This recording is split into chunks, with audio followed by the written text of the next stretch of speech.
ಬಂಧುಗಳೇ ನಮಸ್ಕಾರ, ಹೇಗಿದ್ದೀರಿ ಎಲ್ರು? ಬಂಧುಗಳೇ, ಲೋಕಸಭಾ ಚುನಾವಣೆ ಸಮೀಪಿಸುತ್ತದೆ. ಇಡೀ ದೇಶದ ಕುತೂಹಲ ಇದೀಗ ಚುನಾವಣೆಯತ್ತ ನೆಟ್ಟಿದೆ. ಯಾವಾಗ ಬೇಕಾದರೂ ದಿನಾಂಕ ಅನೌನ್ಸ್ ಆಗಬಹುದು. ಹೆಚ್ಚು ಕಡಿಮೆ ಒಂದು 10 ದಿನದಲ್ಲಿ ಡೇಟ್ ಅನೌನ್ಸ್ ಆಗುತ್ತೆ ಎನ್ನುವಂಥ ಮಾತು ಕೇಳಿ ಬರ್ತಾ ಇದೆ. ರಾಜಕೀಯ ಪಕ್ಷಗಳು ಕೂಡ ಚುನಾವಣೆಗೆ ಸಂಬಂಧಪಟ್ಟ ಹಾಗೆ ತಯಾರಿ ನಡೆಸಿಕೊಳ್ತಿದ್ದಾವೆ. ಇನ್ನು ಚುನಾವಣೆ ಸಮೀಪಿಸುತ್ತಿದ್ದ ಹಾಗೆ ಸಹಜವಾಗಿ ಒಂದಷ್ಟು ಬೆಳವಣಿಗೆ ದೇಶದ ರಾಜಕೀಯದಲ್ಲಿ ಆಗ್ತಾ ಇದೆ. ಸಾಕಷ್ಟು ಪಕ್ಷವನ್ನ ತೊರೆದು ಪ್ರಮುಖ ನಾಯಕರು ಬಿಜೆಪಿ ಸೇರ್ಪಡೆ ಆಗ್ತಾ ಇದ್ದಾರೆ. ಜೊತೆಗೆ ಬಿಜೆಪಿಯಿಂದಲೂ ಕೂಡ ಒಂದಷ್ಟು ನಾಯಕರು ಟಿಕೆಟ್ ಸಿಗದಿದ್ದಂಥ ಸಂದರ್ಭದಲ್ಲಿ ಬೇರೆ ಪಕ್ಷದ ಕಡೆಗೆ ಹೋಗ್ತಾ ಇದ್ದಾರೆ. ಈ ರೀತಿಯಾಗಿ ಒಂದಷ್ಟು ಬೆಳವಣಿಗೆ ಎಲ್ಲವೂ ಕೂಡ ಆಗ್ತಾ ಇದೆ. ಒಂದು ಪಕ್ಷದಿಂದ ಇನ್ನೊಂದು ಪಕ್ಷಕ್ಕೆ ರಾಜಕೀಯ ಮುಖಂಡರು ಹೋಗೋದು ಸರ್ವೇ ಸಾಮಾನ್ಯವಾದಂಥ ಪ್ರಕ್ರಿಯೆ, ಅದರಲ್ಲಿ ಯಾವುದೇ ಅಚ್ಚರಿ ಇಲ್ಲ. ಆದರೆ ಈಗ ಆಗಿರುವಂಥ ಒಂದು ಬೆಳವಣಿಗೆ ಇಡೀ ದೇಶದ ರಾಜಕೀಯದಲ್ಲಿ ಸಂಚಲನವನ್ನೇ ಸೃಷ್ಟಿ ಮಾಡಿದೆ. ಅದಕ್ಕೆ ಕಾರಣ ಸಿಟ್ಟಿಂಗ್ ಹೈಕೋರ್ಟ್ ಜಡ್ಜ್ ಒಬ್ಬರು, ಅಂದರೆ ಹೈಕೋರ್ಟ್ನ ನ್ಯಾಯಾಧೀಶರೊಬ್ಬರು ತಮ್ಮ ಸ್ಥಾನಕ್ಕೆ ರಾಜೀನಾಮೆ ಕೊಟ್ಟು ಮಾರನೇ ದಿನವೇ ಬಿಜೆಪಿ ಪಕ್ಷಕ್ಕೆ ಸೇರ್ಪಡೆ ಆಗ್ತಿದ್ದೀನಿ ಅಂತ ಅಧಿಕೃತವಾಗಿ ಘೋಷಣೆ ಮಾಡಿದ್ದಾರೆ. ನಾಳೆ ಅಧಿಕೃತವಾಗಿ ಬಿಜೆಪಿಯನ್ನು ಸೇರ್ಪಡೆ ಆಗ್ತಿದ್ದಾರೆ. ಅಷ್ಟು ಮಾತ್ರ ಅಲ್ಲ, ಲೋಕಸಭಾ ಚುನಾವಣೆಗೆ ಸ್ಪರ್ಧೆ ಮಾಡ್ತಾ ಇದ್ದಾರೆ. ಈ ವಿಚಾರ ಇದೀಗ ಸಾಕಷ್ಟು ಚರ್ಚೆಗೆ ಗ್ರಾಸವಾಗಿದೆ. ಕಾರಣ ದೇಶದ ಇತಿಹಾಸದಲ್ಲಿಯೇ ಪ್ರಪ್ರಥಮ ಬಾರಿಗೆ ಸಿಟ್ಟಿಂಗ್ ಜಡ್ಜ್ ಒಬ್ಬರು ರಾಜೀನಾಮೆಯನ್ನು ಕೊಟ್ಟು ಒಂದು ಪಕ್ಷಕ್ಕೆ ಸೇರ್ಪಡೆ ಆಗ್ತಿರೋದು. ತಾವು ನಿವೃತ್ತರಾದ ಬಳಿಕ ಒಂದಷ್ಟು ವರ್ಷದ ಬಳಿಕ ರಾಜಕೀಯ ಪಕ್ಷಗಳ ಜೊತೆಗೆ ಗುರುತಿಸ್ಕೊಳ್ಳೋದು ಅಥವಾ ರಾಜಕೀಯ ಪಕ್ಷಕ್ಕೆ ಸೇರ್ಪಡೆ ಆಗೋದು, ಚುನಾವಣೆಗೆ ಸ್ಪರ್ಧೆ ಮಾಡೋದು, ಇದೆಲ್ಲವೂ ಕೂಡ ಸಹಜ. ಈ ಹಿಂದೆ ಒಂದಷ್ಟು ಉದಾಹರಣೆ ಇದೆ, ಅದರ ತೀರಾ ಅಪರೂಪ. ಸಾಧಾರಣವಾಗಿ ಸುಪ್ರೀಂ ಕೋರ್ಟ್ ಅಥವಾ ಹೈಕೋರ್ಟ್ನ ಜಡ್ಜಸ್ಗಳು ಅಥವಾ ನ್ಯಾಯಾಧೀಶರು ಈ ರೀತಿಯಾಗಿ ರಾಜೀನಾಮೆ ಕೊಟ್ಟು ಅಥವಾ ನಿವೃತ್ತರಾದ ಬಳಿಕವೂ ಕೂಡ ರಾಜಕೀಯ ಪಕ್ಷಗಳ ಜೊತೆಗೆ ಗುರುತಿಸ್ಕೊಳ್ಳೋದು ಕಡಿಮೆ, ಅಥವಾ ರಾಜಕೀಯಕ್ಕೆ ಸೇರ್ಪಡೆಯಾಗಿ ಚುನಾವಣೆಗೆ ಸ್ಪರ್ಧಿಸೋದು ಕೂಡ ತೀರಾ ಕಡಿಮೆ. ಯಾಕಂದರೆ ಅವರು ಆ ರೀತಿಯಾಗಿ ಯಾವುದಾದ್ರೂ ಒಂದು ಪಕ್ಷದ ಜೊತೆಗೆ ಗುರುತಿಸ್ಕೊಂಡ ಸಂದರ್ಭದಲ್ಲಿ ಅಥವಾ ಚುನಾವಣೆಗೆ ಸ್ಪರ್ಧೆ ಮಾಡಿದ ಸಂದರ್ಭದಲ್ಲಿ ಈ ಹಿಂದೆ ಅವರು ಏನು ಕಾರ್ಯನಿರ್ವಹಿಸಿದ್ರು ಅದೆಲ್ಲವನ್ನು ಕೂಡ ಪ್ರಶ್ನೆ ಮಾಡುವ ಹಾಗಾಗಿ ಬಿಡುತ್ತೆ.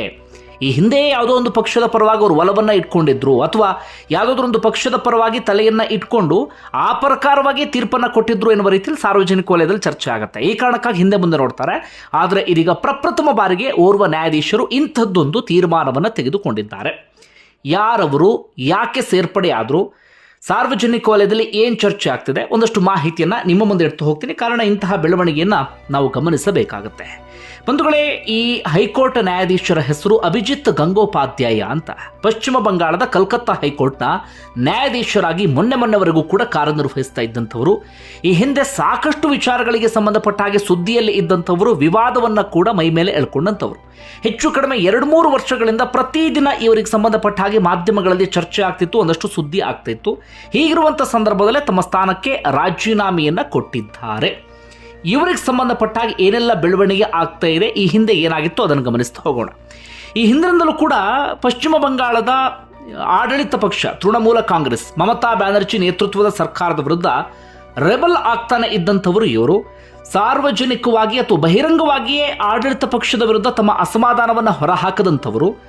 ಆಡಳಿತ ಪಕ್ಷದ ವಿರುದ್ಧವಾಗಿ ಒಂದಷ್ಟು ಸಾಲು ತೀರ್ಪನ್ನು ಕೂಡ ಕೊಟ್ಟಿದ್ರು. ಇವರ ತೀರ್ಪಿಗೆ ಸಂಬಂಧಪಟ್ಟ ಹಾಗೆ ನಾನಾ ಸಂದರ್ಭದಲ್ಲಿ ಚರ್ಚೆ ಆಗಿತ್ತು. ಒಂದಷ್ಟು ಜನ ಇವರ ಪರವಾಗಿ ನಿಂತ್ಕೊಂಡ್ರೆ, ಒಂದಷ್ಟು ಜನ ಇವರ ವಿರುದ್ಧವಾಗಿಯೂ ಕೂಡ ನಿಂತ್ಕೊಂಡಿದ್ರು. ಅಷ್ಟು ಮಾತ್ರ ಅಲ್ಲ, ತಮ್ಮ ಸಹೋದ್ಯೋಗಿ ನ್ಯಾಯಾಧೀಶರ ವಿರುದ್ಧವೇ ಆಕ್ರೋಶವನ್ನು ಕೂಡ ಹೊರಹಾಕಿದಂಥವರು.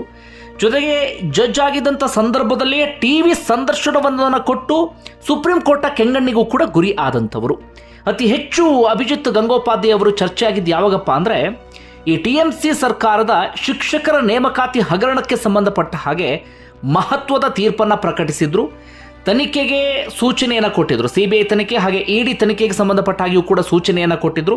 ಅದಾದ ಬಳಿಕ ಇದೇ ಶಿಕ್ಷಕರ ಹಗರಣಕ್ಕೆ ಸಂಬಂಧಪಟ್ಟ ಹಾಗೆ ಟಿವಿ ಸಂದರ್ಶನವೊಂದರಲ್ಲಿ ಭಾಗಿಯಾಗಿ TMC ಪಕ್ಷದ ಪ್ರಮುಖ ನಾಯಕರೊಬ್ಬರ ವಿರುದ್ಧ ಟಿವಿ ಸಂದರ್ಶನದಲ್ಲೇ ವಾಗ್ದಾಳಿ ನಡೆಸಿದ್ರು. ಆಗ ಸುಪ್ರೀಂ ಕೋರ್ಟ್ ಇವರಿಗೆ ಸೂಚನೆಯನ್ನು ಕೊಟ್ಟಿತ್ತು, ಈ ರೀತಿಯಾಗಿ ಟಿವಿ ಸಂದರ್ಶನವನ್ನು ಕೊಡಬಾರ್ದು, ಜೊತೆಗೆ ಯಾವುದೊಂದು ಪಕ್ಷದ ವಿರುದ್ಧವಾಗಿ ನ್ಯಾಯಾಧೀಶರು ಯಾವತ್ತೂ ಕೂಡ ವಾಗ್ದಾಳಿ ನಡೆಸಬಾರ್ದು, ಪಕ್ಷಾತೀತವಾಗಿ ಇರಬೇಕು ಎನ್ನುವ ರೀತಿಯಲ್ಲಿ ಸೂಚನೆಯನ್ನು ಕೊಟ್ಟಿತ್ತು. ಸುಪ್ರೀಂ ಕೋರ್ಟ್ ಆಕ್ಷೇಪವನ್ನು ಕೂಡ ವ್ಯಕ್ತಪಡಿಸಿತ್ತು.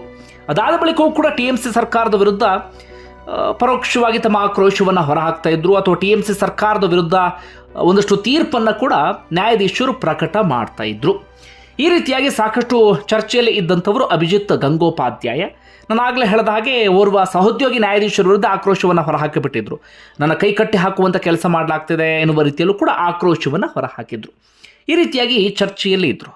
ಇತ್ತೀಚೆಗೆ ಒಂದಷ್ಟು ಸಾರ್ವಜನಿಕ ವಲಯದಲ್ಲೂ ಕೂಡ ಗುಸುಗುಸು ಶುರುವಾಗಿತ್ತು. ತಮ್ಮ ಸ್ಥಾನಕ್ಕೆ ರಾಜೀನಾಮೆ ಕೊಡ್ತಾರಂತೆ, ಬೇರೆ ಪಕ್ಷಕ್ಕೆ ಅವರು ಸೇರ್ಪಡೆ ಆಗ್ತಾರಂತೆ ಅಂತ. ಆದರೆ ಒಂದಷ್ಟು ಜನ ನಂಬೋದಕ್ಕೆ ರೆಡಿ ಇರಲಿಲ್ಲ. ಸಿಟ್ಟಿಂಗ್ ಜಡ್ಜ್ ರಾಜೀನಾಮೆಯನ್ನು ಕೊಟ್ಟು ಪಕ್ಷಕ್ಕೆ ಸೇರ್ಪಡೆ ಆಗ್ತಾರೆ ಅಂದರೆ ಅದು ಸಾಧ್ಯವೇ ಇಲ್ಲ ಅಂತ ಹೇಳಲಾಗ್ತಿತ್ತು. ಹೀಗಿರುವಂಥ ಸಂದರ್ಭದಲ್ಲಿ ಇದ್ದಕ್ಕಿದ್ದ ಹಾಗೆ ಹೈಕೋರ್ಟ್ ನ್ಯಾಯಾಧೀಶರಾಗಿದ್ದಂಥ ಅಭಿಜಿತ್ ಗಂಗೋಪಾಧ್ಯಾಯ ರಾಜೀನಾಮೆಯನ್ನು ಘೋಷಣೆ ಮಾಡ್ತಾರೆ. ಅದಾದ ಬಳಿಕ ಆ ಪಕ್ಷ ಸೇರ್ಪಡ್ತಾರಂತೆ, ಈ ಪಕ್ಷ ಸೇರ್ತಾರಂತೆ ಅಂತ ಚರ್ಚೆ ಆಗ್ತಿತ್ತು. ಮಾರನೇ ದಿನವೇ ಅವರು ಅನೌನ್ಸ್ ಮಾಡಿಬಿಡ್ತಾರೆ, ನಾನು BJPಯನ್ನು ಸೇರ್ಪಡೆ ಆಗ್ತಿದ್ದೇನೆ ಅಂತ. ಆಗಿನಿಂದ ಶುರುವಾಯಿತು ನೋಡಿ ಚರ್ಚೆ. ಯಾಕಂದರೆ ಈ ಹಿಂದೆ ರಾಮ ಮಂದಿರಕ್ಕೆ ಸಂಬಂಧಪಟ್ಟ ಹಾಗೆ, ಅಂದರೆ ಅಯೋಧ್ಯೆಗೆ ಸಂಬಂಧಪಟ್ಟ ಹಾಗೆ ಪ್ರಮುಖ ತೀರ್ಪನ್ನು ಪ್ರಕಟಿಸಿದ್ದಂತಹ ರಂಜನ್ ಗೊಗೊಯ್, ಸುಪ್ರೀಂ ಕೋರ್ಟ್ನ ಮುಖ್ಯ ನ್ಯಾಯಮೂರ್ತಿಗಳಾಗಿದ್ದರು. ಅವರ ಪೀಠವೇ ಅಯೋಧ್ಯೆಗೆ ಸಂಬಂಧಪಟ್ಟ ಹಾಗೆ ತೀರ್ಪು ಪ್ರಕಟ ಮಾಡಿತ್ತು. ರಂಜನ್ ಗೊಗೊಯ್ ಅದಾದ ಬಳಿಕ ನಿವೃತ್ತರಾಗಿ ಒಂದಷ್ಟು ವರ್ಷಗಳ ಬಳಿಕ ಅವರು BJPಯಿಂದ ರಾಜ್ಯಸಭಾ ಮೆಂಬರ್ ಆಗಿದ್ದರು. ಆಗಲೇ ಒಂದಷ್ಟು ಚರ್ಚೆ ಎಲ್ಲವೂ ಕೂಡ ಆಗಿತ್ತು, ಇದು ಎಷ್ಟರ ಮಟ್ಟಿಗೆ ಸರಿ ಅಂತ. ಅವರಾದರೂ ನಿವೃತ್ತರಾಗಿದ್ದರು, ಒಂದಷ್ಟು ವರ್ಷಗಳಾದ ನಂತರ ರಾಜ್ಯಸಭೆಗೆ ಹೋದರು. ಆದರೆ ಇವರು ಮಾತ್ರ ನಿವೃತ್ತರಾಗೋಕ್ಕೂ ಮುನ್ನವೇ ರಾಜೀನಾಮೆಯನ್ನು ಕೊಟ್ಟು ತಕ್ಷಣವೇ ಮಾರನೇ ದಿನವೇ BJP ಸೇರ್ಪಡೆ ಆಗಿದ್ದು ಸಾಕಷ್ಟು ಚರ್ಚೆ ಆಯಿತು. ರಾಜೀನಾಮೆ ಕೊಟ್ಟಾದ ನಂತರ ಅವರು ಮತ್ತೊಮ್ಮೆ TMC ಪಕ್ಷದ ವಿರುದ್ಧ ಆಕ್ರೋಶವನ್ನು ಹೊರಹಾಕಿದ್ರು. ಮಮತಾ ಬ್ಯಾನರ್ಜಿ ಅವರನ್ನು ಹೊಗಳಿದ್ರು, ಮುಖ್ಯಮಂತ್ರಿಯನ್ನ ಹೊಗಳಿದ್ರು.